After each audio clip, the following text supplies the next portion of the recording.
Late May. The lino flowers that painted Trista's spring fields had faded, replaced by lush greenery and a refreshing breeze. With the trials of last month's field study behind us, we found ourselves caught up once more in the bustle of school life.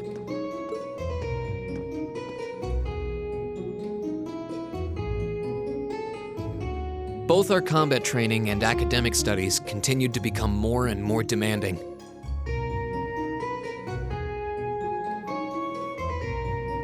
But May also heralded the beginning of specialist classes more befitting a military academy.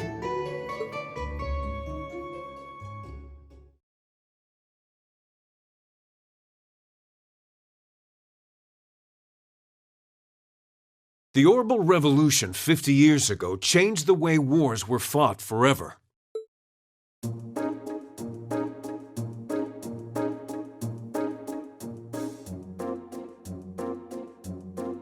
There are a number of reasons for this fundamental change, but 4 factors in particular that I would argue to be the most important. The first is the invention of orbital guns, cannons, and other weaponry.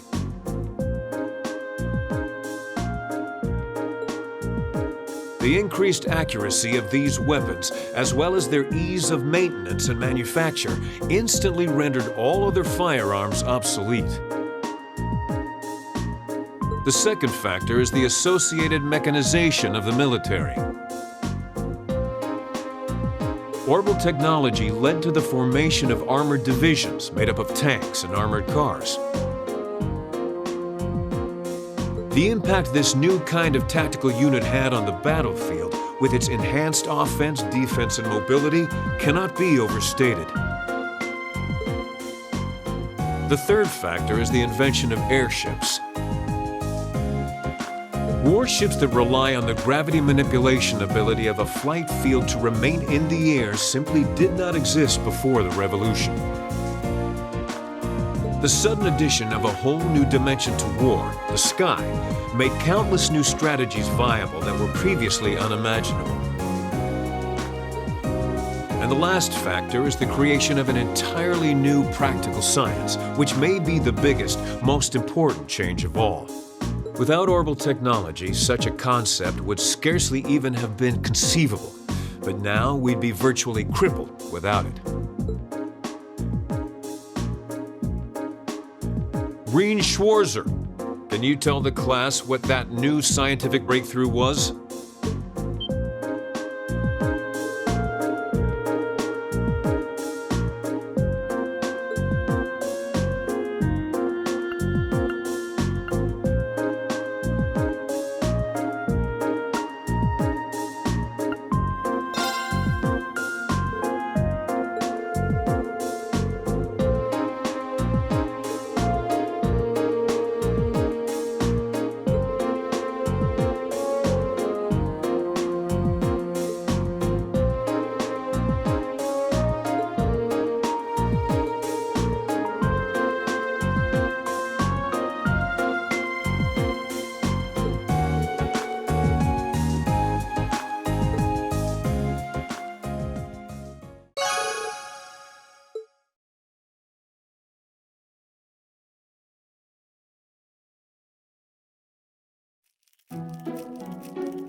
Why did Lady Laura have to be placed in a class like that? I was truly looking forward to studying alongside her. Is that girl next to her not the one who scored the highest on the entrance exam?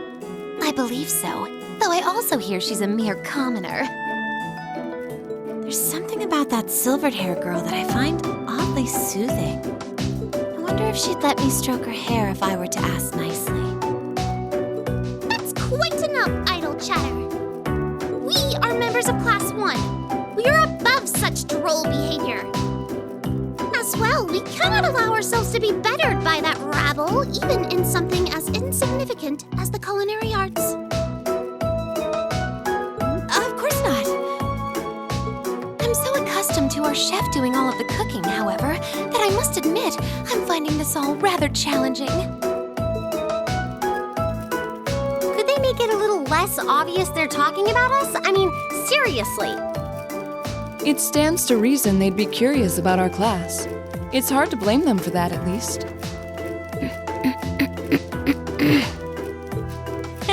I think you've whisked that plenty already.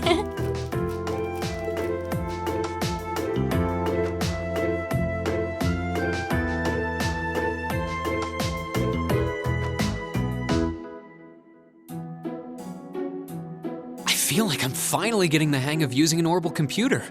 Likewise. I was lost at first, but it's slowly beginning to make more sense. Well, it is cutting-edge technology here in Erebonia, so I think most people are confused until they've gotten used to it. Machias and Eustace both picked it up surprisingly quickly, though. Yeah, but academics are their thing. And I'm pretty sure Machias has been interested in computers for a while, too. Eustace also seems to get the hang of things far quicker than most people, even if he's not interested in them at all. Which probably just adds insult to injury for Machias. I'll bet. I hear they were really butting heads during last month's field study. They were. At one point, things almost took a violent turn.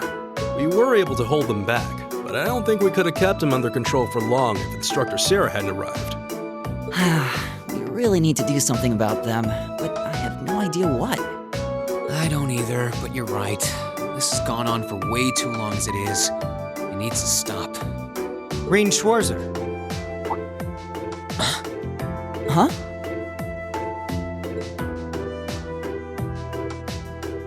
Isn't he from Class 1?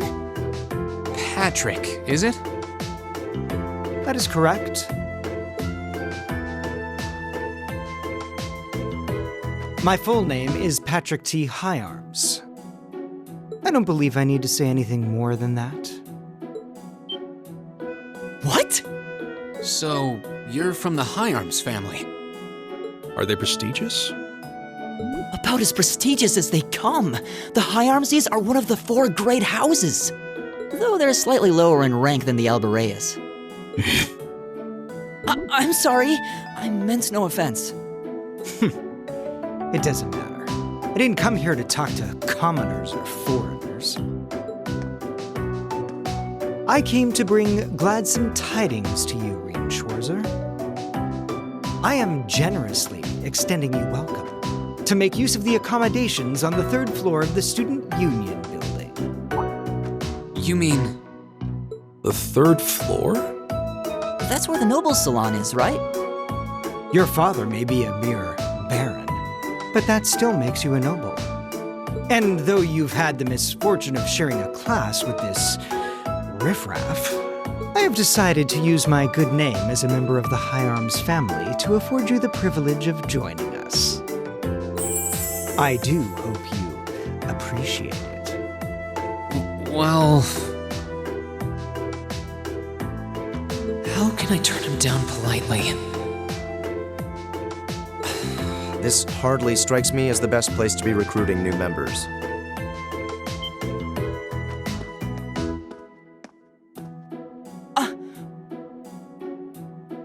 Eustace. Eustace Albarea?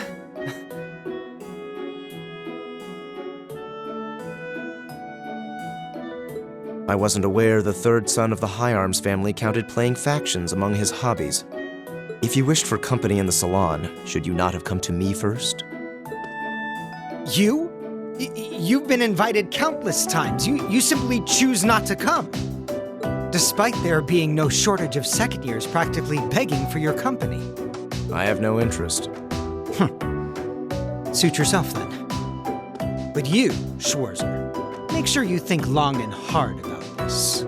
If you care about your future, you need to start thinking about the connections you're making and the side you're taking.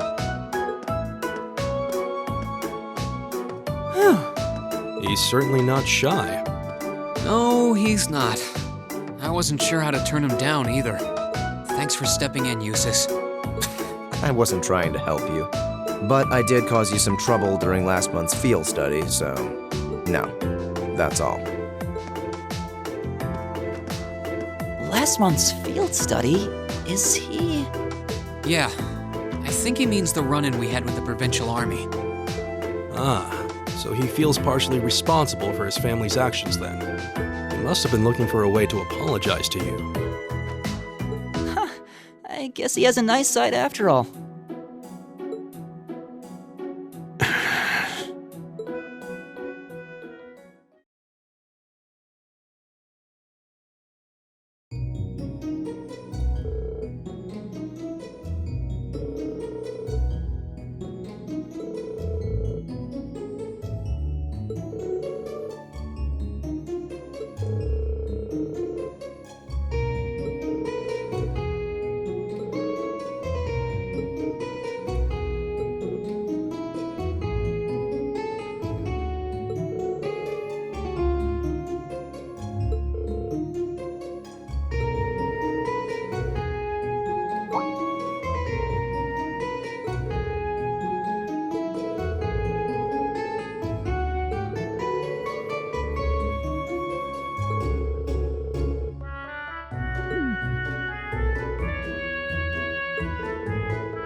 All rise.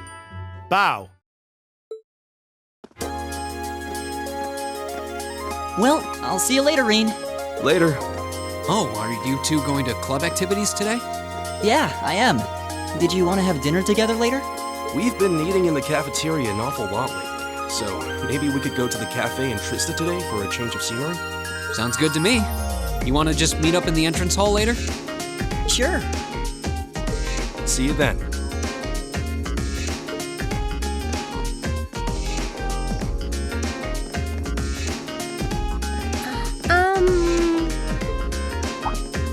Oh, hi, Elisa.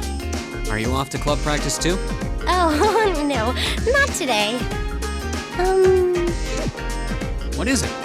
Is there something you wanted to ask me? It's nothing. I'll see you later. What was that all about? Did you do something else to upset her?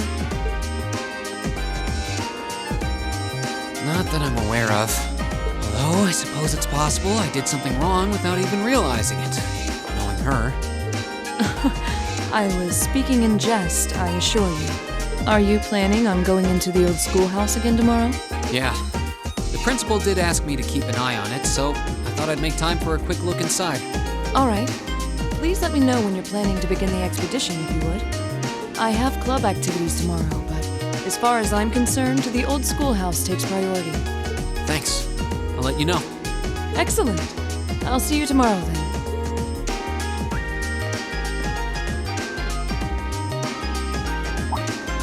You're in the chess club, aren't you, Machias? Or are you planning on studying in the library? Since when was it any of your business what I choose to do after class? No, I just... Have I done something to upset you? Not especially. It's actually my fault for being deceived so easily in the first place. Oh.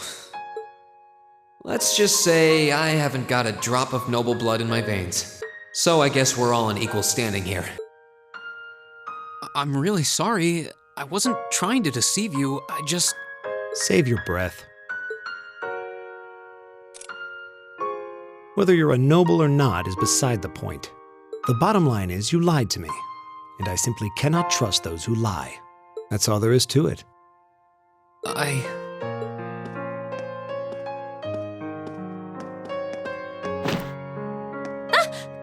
Now, please, think nothing of it.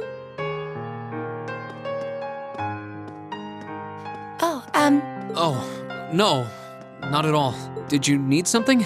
I accidentally left one of my textbooks in my desk, so I came back to fetch it.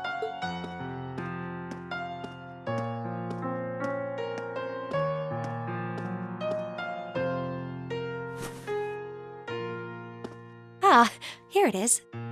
What subject? Take a look. Studying hard as always, I see. Except, wait, intermediate? Isn't that part of the Sunday school curriculum? Seems a bit basic for you. Oh, it's not for me. I promised to help Fee with her math studies. I found this at a bookshop in town and thought it might be of some use to her. Ah, okay. Which reminds me, I should really be going. I'm sure she's waiting for me by now. I'll see you later, Reen. Take care.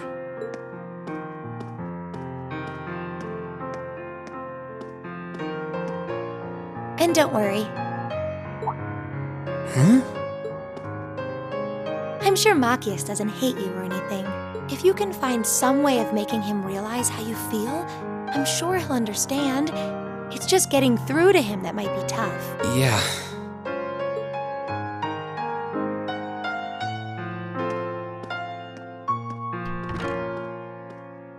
I just have to keep at it. If Emma believes I can make it work, then I'll believe it too. I should probably also get going. Maybe I'll wander around the academy grounds for a while before returning to the dorm.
Hey there, first year.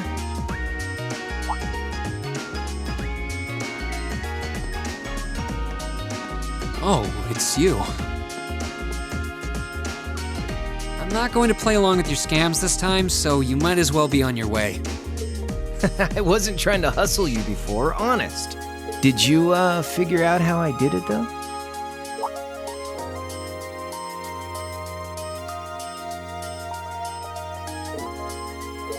If you really want your 50 mirror back, I'll be happy to hand it over.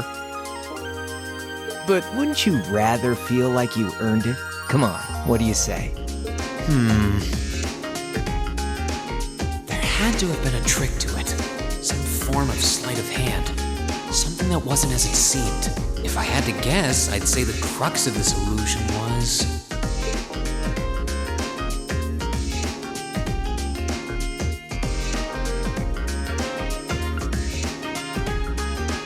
No, he definitely threw it into the air. I watched him do it. Which means it must have been... No, it looks far too simple to have anything hidden in it. Which means it must have been... Of course! I'm pretty sure he had a bag at his feet. Which means... You threw the coin in the air, but let it fall instead of trying to catch it. You let it fall right into the open bag, lying in wait for it at your feet. Am I right? Yeah, not bad. It took you a while to get there, but I'll give it to you. So I was right. Yep, spot on. And a promise is a promise, so here's your 50 mirror bag.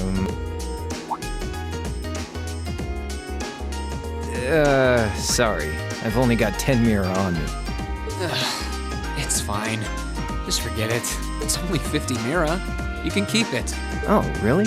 Well, that's mighty generous. Hey! Stop trying to leech money off innocent first years, you louse. Oh, crap. It's the she-devil. What?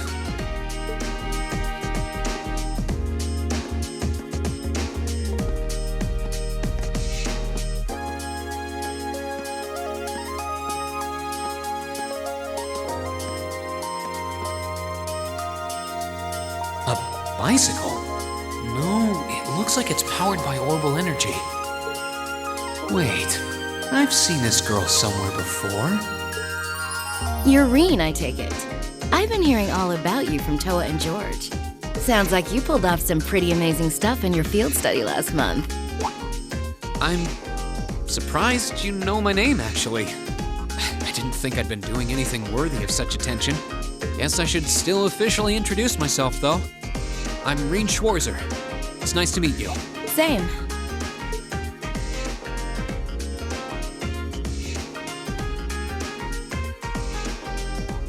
I'm Angelica Ragnar. Glad I could finally make your acquaintance.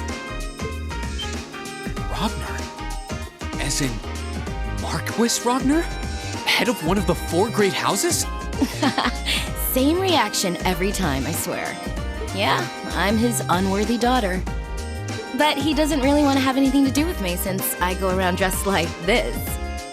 I think it's less how you dress and more how you behave. Where are you going on that bike at this hour anyway? Oh, George finally finished tuning the orbital engine. So I figured I'd give it a run to the capital and back and see how it holds up. Sure must be nice not to have a care in the world. Look who's talking.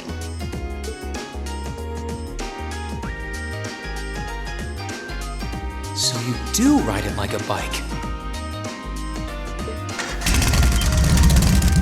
Wow. Well, catch you later. I'm thinking of putting in a request for you sometime. If I do, I'd sure appreciate a swift response.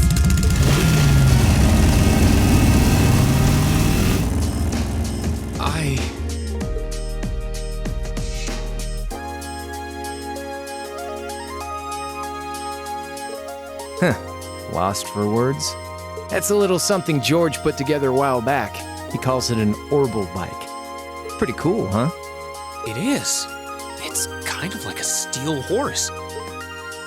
I'm guessing you can't buy those in any shops? Nah. The Ruhr Institute of Technology started putting that one together as part of a test. Then George finished it off. Angelica put up the money for the parts herself. Oh, but Toa and I helped out too. Sounds like it must have been a pretty challenging project. Are you on good terms with Toa and George then? Angelica said she'd heard all about me from them. Maybe you had a little something to do with that too? Well, we're all from different classes, but we've kind of stuck together for a while now. Come to think of it, I never did introduce myself, did I?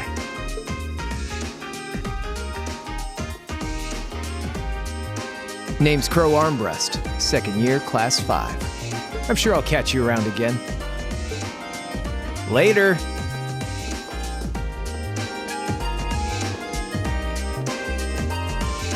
So, his name's Crow, huh? Angelica's the daughter of Marquis Ragnar, Toa's the student council president, George is head of the engineering club. It seems like every second year I meet is somebody important.